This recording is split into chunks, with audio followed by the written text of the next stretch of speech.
Abra sua Bíblia no livro de Mateus, capítulo 28. Mateus, capítulo 28.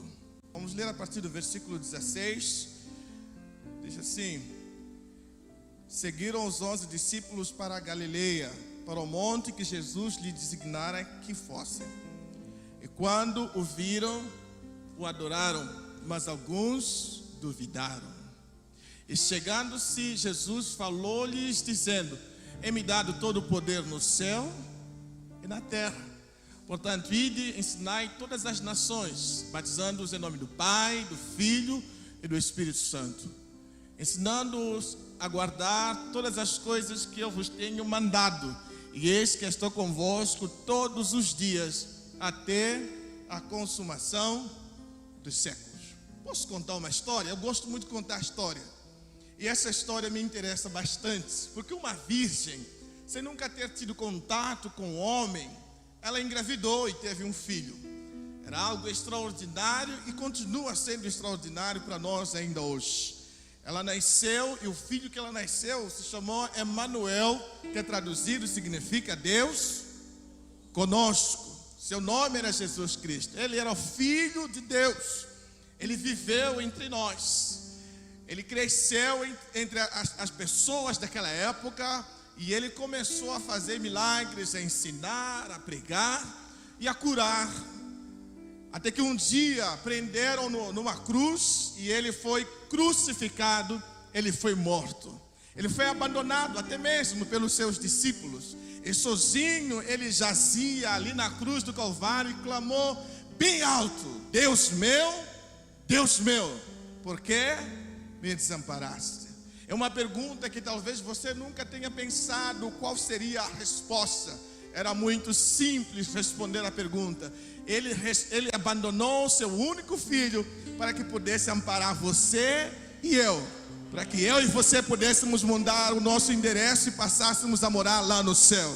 Deus meu, por que me desamparaste? Jesus morreu e todos testemunharam a sua morte.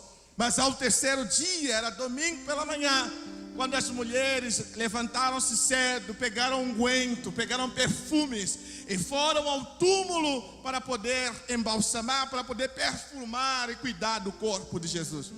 Elas não se lembravam que ele falou que ao terceiro dia ele haveria de ressuscitar. Quantas vezes nós vamos para a igreja com expectativas ou com objetivos totalmente errados?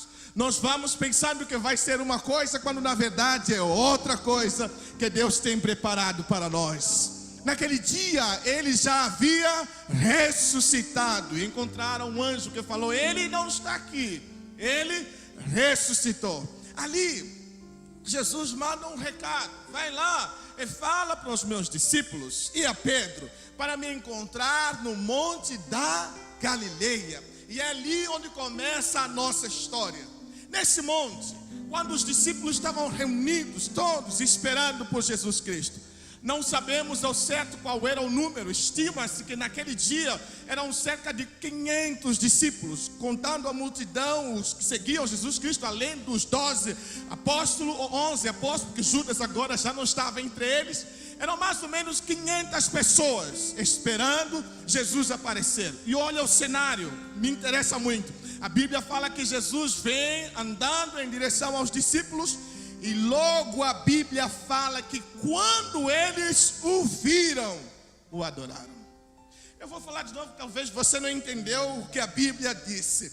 A Bíblia fala que quando eles o viram, o adoraram. A Bíblia fala que quando eles enxergaram a Jesus e perceberam que ele era Jesus que morreu, mas agora está vivo de novo, a Bíblia fala que eles se prostraram e adoraram. E é aqui onde começa tudo, irmãos. A adoração não acontece enquanto não existir revelação. Ninguém adora o que não vê. Presta atenção. O mundo não pode adorar, o descrente não pode adorar, o perdido não pode adorar. Só pode adorar aquele que teve um verdadeiro encontro com Jesus Cristo. Você só adora se o conhece. Quando você adora o que não conhece, chama-se idolatria. E você já deve ter ouvido falar de idolatria. Eu estou a falar de adorar. Não se ensaia. Deixa eu falar um pouquinho talvez com os músicos, porque alguns pensam que se pode ensaiar adoração. Não se programa, não se ensaia, não se estuda, não se aprende. A única pessoa que pode se levar a adorar de verdade é o próprio Deus. Quando o viram, a Bíblia fala que eles adoraram. Toda vez que Deus se revela, nós o adoramos. Por que muitas pessoas não adoram a Deus na igreja? Porque não experimentaram dele ainda, porque não viram ainda, porque não perceberam ainda quão grande é o Deus que nós servimos. A Bíblia conta-me uma história tão curiosa, porque ela começa de um jeito majestuoso, quando Deus mesmo decide testemunhar e falar sobre Jó, e ele fala: viste Jó, meu servo. A maneira como Deus fala de Jó, eu e você ficamos maravilhados. Jó, contudo, perde tudo naquela situação. É interessante que na conversa entre Deus e Satanás, quando Deus está exibindo Jó, Satanás que é equivocado. Alguém concorda comigo? Satanás é equivocado. Alguém concorda comigo aqui hoje? Satanás é equivocado. Ele pensa que pode destruir você, mas ele não pode. Vou falar de novo, talvez você me entenda. Satanás pensa que pode destruir você, mas ele não pode destruir aqueles que são abençoados e guardados. Satanás é tão equivocado que, sem querer, ele deu uma boa notícia a mim e a você.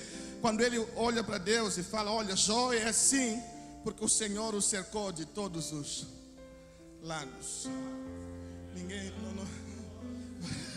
Jó só é assim porque o Senhor o cercou de todos os lados. Talvez você não entendeu qual é a boa notícia. Deus estava conversando com Satanás. Satanás fala assim: eu não posso tocar ele. E Jó continua te adorando porque ele está cercado de todos os lados. Satanás, mesmo sem querer, ele me dá uma boa notícia: eu sou cercado por Deus pela frente, por trás, pelo lado esquerdo, direito, por baixo, por cima. Estou cercado. É por isso a Bíblia fala: ele anda em derredor, não é redor. Porque ao meu redor acampam os anjos do Senhor, e Satanás não tem acesso a mim, porque eu sou guardado pelo Espírito Santo. Sabe, Jó perde tudo que tinha, e a mulher que sobrou ao lado dele fala: amaldiçoa o seu Deus e morre. Sabe o que a Bíblia fala? Que Jó se prostrou e adorou. Quando você lê isso, você fala assim: Jó é o cara. Jó era o cara. Você olha para Jó e fala: olha que crente esse homem. Mas, irmão, Jó não conhecia Deus ainda não. Aparentava que conhecia Deus. E olha, quando eu vejo o fim do livro de Jó e eu começo a perguntar a Deus: será que o Senhor fala assim de mim também lá? Porque no meio da história existe um momento que Jó, diante do sofrimento, acusado pelos seus amigos, Jó chega a questionar o que Deus estava fazendo na vida dele. Jó chega a dizer para Deus: queria que ter nascido, queria que o peito da mãe dele tivesse secado, assim ele morria de fome. Jó pergunta para Deus: por que eu? Será que eu mereço passar por tanto sofrimento? Agora é interessante que Deus decide ficar em silêncio enquanto Jó pergunta. E Deus não fala nada. Não sei se já aconteceu contigo. Comigo já aconteceu. Se eu falar com Deus e Deus não falar comigo. Já aconteceu com alguém aqui? Talvez você é muito mais crente que eu, mas já teve momentos que eu questionei Deus: onde o Senhor está? Que eu falo e o Senhor não responde nada. Sabe o que é interessante? É que depois que Jó faz um monte de perguntas, Deus decide responder. Não, Deus decide falar, porque responder não respondeu. Ele faz outras perguntas. Então, onde tu estavas, Jó, quando eu criava os céus e a terra? Onde você estava, Jó, quando eu criava o homem conforme a minha imagem e semelhança? Onde você estava, Jó, quando eu dividi os mares, os oceanos? Onde você... Os que gostam de estudar teologia dizem que ele fez cerca de 60 perguntas. Em algum momento nesse meio aí, Jó fala assim: eu queria ter uma caneta de ferro para gravar numa parede de ferro para que todo mundo pudesse ver e nunca fosse apagado, porque eu sei que meu Redentor vive e que por fim se levantará sobre a terra. Quando você vê isso, você fala: Jó está aprendendo. Jó aprendeu? Ainda não. Ainda não aprendeu. Porque enquanto Deus não se aproxima de nós, a nossa visão ainda é turva. Leia bem o texto. Ela fala que quando o viram, o adoraram, mas alguns duvidaram. Tem sempre alguém para duvidar no meio da igreja. Tem sempre alguém para questionar se o agir e se o mover é de Deus ou não é de Deus. Como eu posso questionar um movimento onde a oração é primazia? Como posso questionar um movimento onde pessoas estão se arrependendo? Se estão orando, não é do diabo nunca. O diabo não quer que você ore. Enquanto duvidavam, Jó estava lá aprendendo. Sabe, passa um momento que Jó chega e fala assim: olha, bem sei que tudo podes e que nenhum dos teus planos pode ser frustrado. Bem no fim do livro de Jó, capítulo 42, ele fala: eu te conhecia só de ouvir falar, mas agora os meus olhos te veem. Posso te fazer uma pergunta? Você conhece Deus? Foi citado um texto aqui que eu gosto muito, lá do Salmo, fala assim: o choro pode durar uma noite, mas a alegria vem pela manhã. Sabe o que significa esse texto? A palavra noite na Bíblia é sinônimo de ignorância, trevas e falta de conhecimento. Quando a Bíblia fala que o choro dura uma noite, está dizendo: o choro dura enquanto você for ignorante. O choro dura enquanto você não conhecer. Mas a alegria vem pela manhã. É de manhã que o sol nasce e as trevas somem. A luz nasce junto com o dia. Na Bíblia, a luz é sinônimo de conhecimento, revelação. Conhecereis a verdade, e a verdade vos... Então presta atenção, o choro dura enquanto você não conhecer o Deus que você serve. Mas a partir do momento que você passa a conhecer a Deus, a partir do momento que Deus começa a se revelar na sua vida, Ele fala: eu sou grande, eu sou aquele que era, aquele que é, aquele que há de vir. Eu sou o princípio e o fim. Eu sou o alfa e o ômega. Eu sou aquele que te coloca por cabeça e não por cauda. Eu sou a vida e a ressurreição. Quando você o conhece, não tem mais como chorar. Sabe por quê? Porque você passa a olhar as coisas não na perspectiva humana.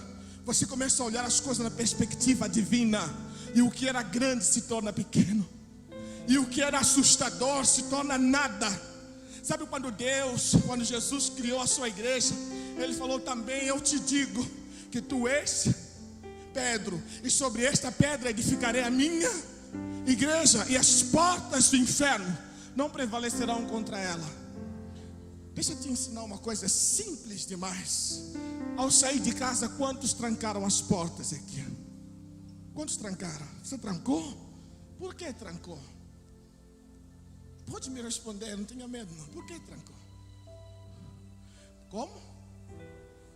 Pode vir o ladrão. Então você trancou porque quer se proteger, não é verdade? Você faz o mesmo na hora de dormir. Você tranca para se proteger. Eu não sei se você leu direito a Bíblia. Lá em Mateus 18 diz: as portas do inferno não prevalecerão contra a igreja. Vou repetir até você entender. O texto fala que as portas do inferno não prevalecerão contra a igreja. Não falou as portas da igreja. Ele disse: as portas do inferno não prevalecerão contra... Vou falar até você entender. Quando entender, você vai dar glória a Deus. A Bíblia não falou as portas da igreja. Ele disse as portas do inferno. Lembra-se que a porta você tranca para se proteger. É lugar de proteção. Você evita perigo quando você tranca a porta. Então quando ele está dizendo as portas do inferno, ele está dizendo: não criei uma igreja medrosa. Não criei uma igreja que fica fechada. Não criei uma igreja que fica muada, porque tem medo do perigo do inferno. Não, eu criei uma igreja tão perigosa que o inferno se tranca de medo. Não está entendendo? Ele está dizendo: a minha igreja é tão forte que o inferno tranca a porta e fica escondido lá dentro. Estão a vir os crentes, eles são poderosos. Chega de ter medo, meu irmão. Nós não temos medo, porque nós somos salvos pela graça. Quando o viram, se prostraram. Mas alguns duvidaram. Agora preste atenção. Deus sempre criou um ambiente adequado para tudo que Ele cria. Para peixe, Ele criou as águas, não é verdade? Rios, oceanos, e ficam lá, é ou não é? E para o homem, Deus criou também um ambiente adequado, não é verdade? Deus criou o homem conforme a sua imagem e semelhança. Pegou Adão, antes mesmo de criar Eva, levou ele e colocou dentro do jardim do Éden. Quem pensa que jardim do Éden era paraíso porque era bonito, também se engana. O que fazia do jardim do Éden um lugar agradável era a presença do próprio Deus. Vou falar de novo, talvez você me entenda. Deus criou o peixe e colocou no mar. Deus criou o homem e colocou na sua frente. Vou falar de novo, talvez você me entenda e glorifique a Deus. Deus criou o peixe e colocou no mar. Deus criou o animal e colocou na terra. Deus criou as aves e colocou no ar. Mas quando Ele criou o homem, colocou na sua presença. É ali onde o homem deve morar. O homem foi criado para estar na presença de Deus. Quem concorda, dê um glória a Deus. Nós fomos criados para estar lá. Essa Bíblia fala: todos pecaram e separados estão da glória de Deus. Qual é a consequência? Morre. O homem longe de Deus, ele. Então Jesus aparece e a primeira coisa que eles fazem é o quê? Adorar. Você já leu a Bíblia lá no livro de Gênesis? Quando Adão pecou e Deus aparece para Adão, ele perguntou: o que você fez? Foi a primeira pergunta de Deus? A primeira pergunta de Deus foi: estás onde? Não. A primeira pergunta dele foi: onde você está? Exatamente, porque é isso que interessa a Deus. Aonde eu deixei você? No lugar da minha glória, no lugar da minha presença. Sabe o que está acontecendo hoje? É porque os irmãos decidiram voltar ao lugar onde devem estar, na presença de Deus. Quando nós estamos na presença dele, tudo mais acontece. Você foi criado para estar na presença de Deus. E quando se afasta, morre. Sabe a coisa que, irmãos, pode faltar todo tipo de gente na igreja. Pode faltar dizimista, pode faltar missionário, pode faltar pregador, pode faltar cantor, mas não pode faltar adorador na igreja. Vou falar de novo, talvez alguém me ajude nessa noite. Pode faltar todo tipo de gente na igreja, mas não pode faltar adoradores. Porque os seus maiores segredos Deus confia àqueles que têm um coração que adora. Sabe, irmãos, quando Jesus aparece nos lugares, a primeira pessoa que sabe que ele chegou é aquele que tem um coração que adora.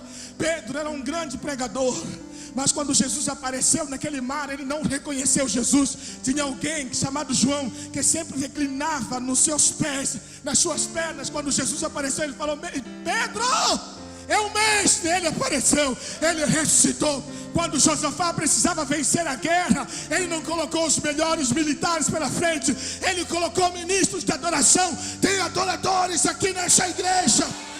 Deus confia as maiores batalhas aos adoradores. Já reparou que a equipe que dá mais problema na igreja é de...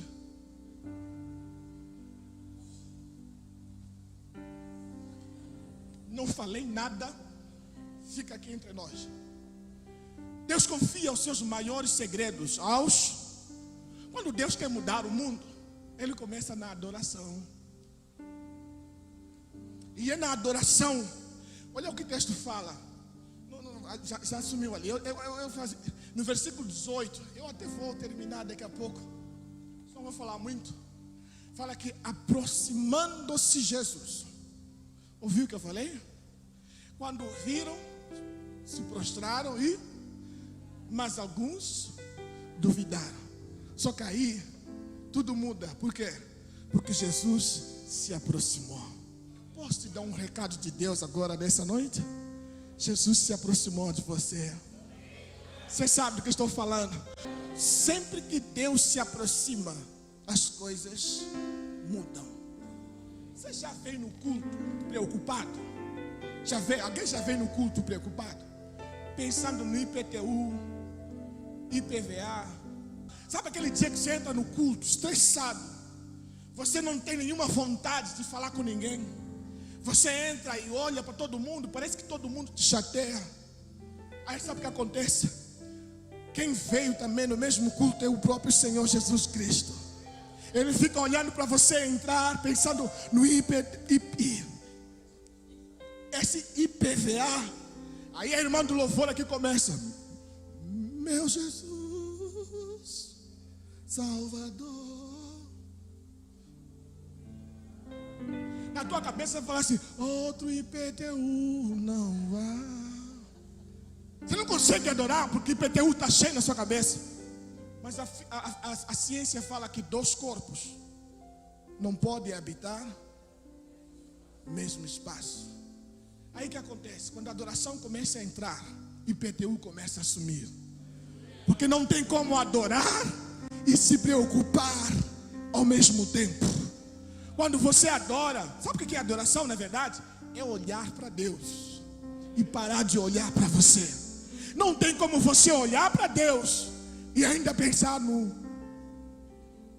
Aí começa: aclame ao Senhor toda a terra e cantemos por...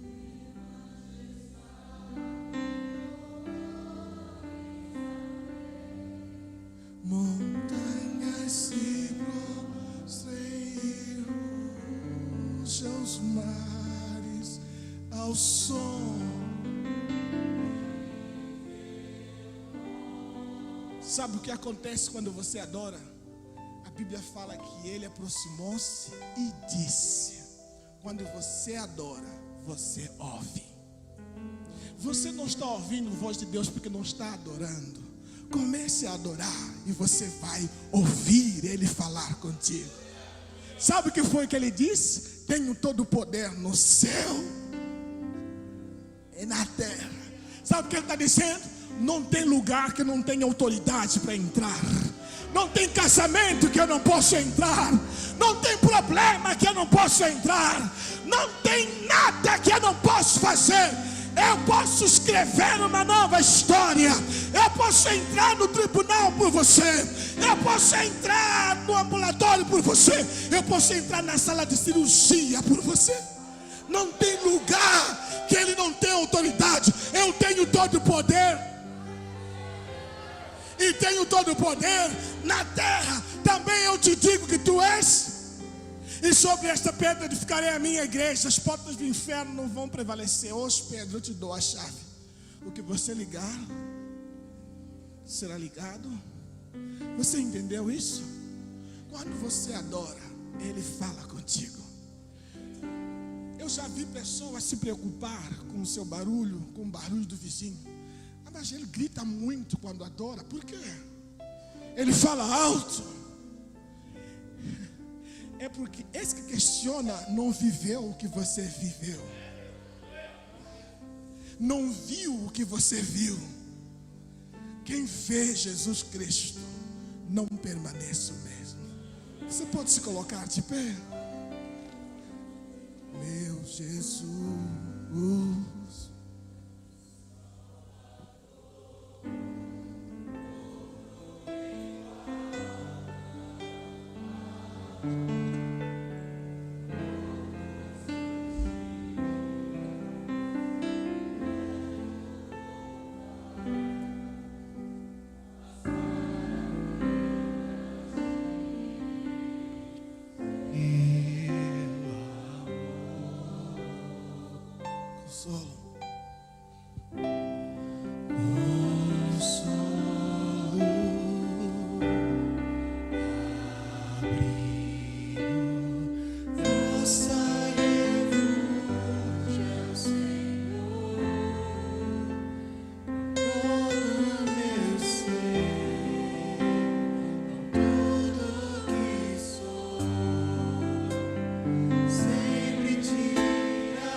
Presta atenção só. Antes de eu me assentar, queria falar contigo uma coisa muito rapidamente. Adoração é quando o meu espírito se encontra com o Espírito Santo.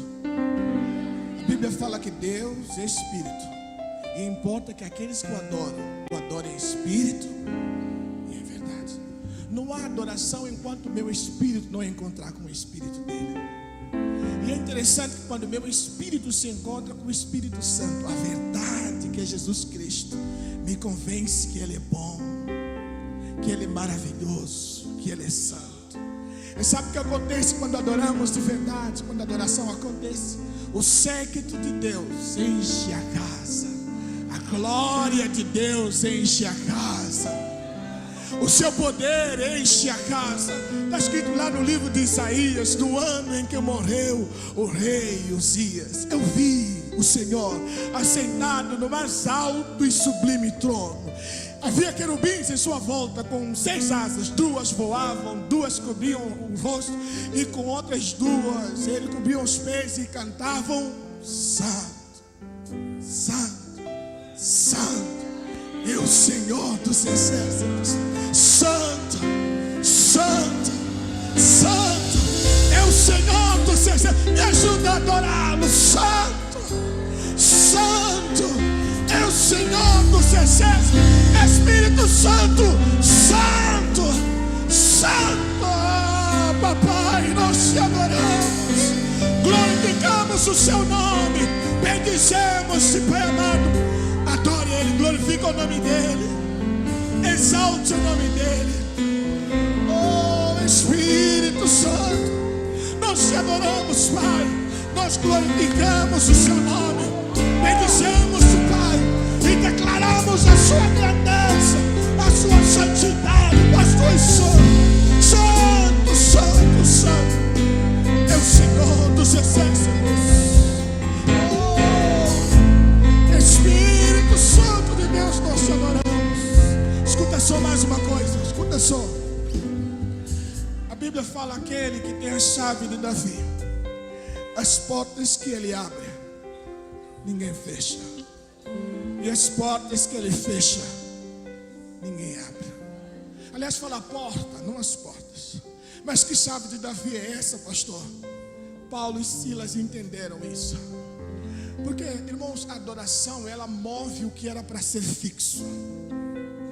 Aquilo que disseram que era para ficar, quando você adora, não fica. Quando Isaías adorou a Deus, os querubins adoraram a Deus em Isaías 6, a Bíblia fala que os umbrais da porta se moveram à voz do que clamava. Quando Paulo e Silas de madrugada começaram a adorar a Deus, a Bíblia fala que o chão tremeu,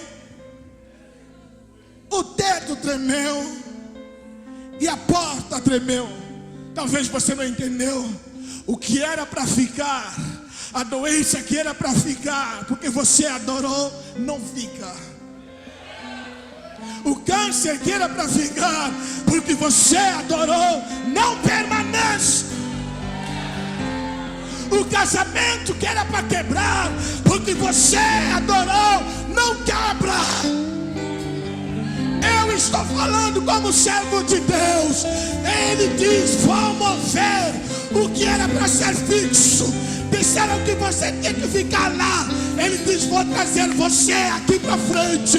Vou promover você e vou te levantar, diz o Senhor dos Exércitos.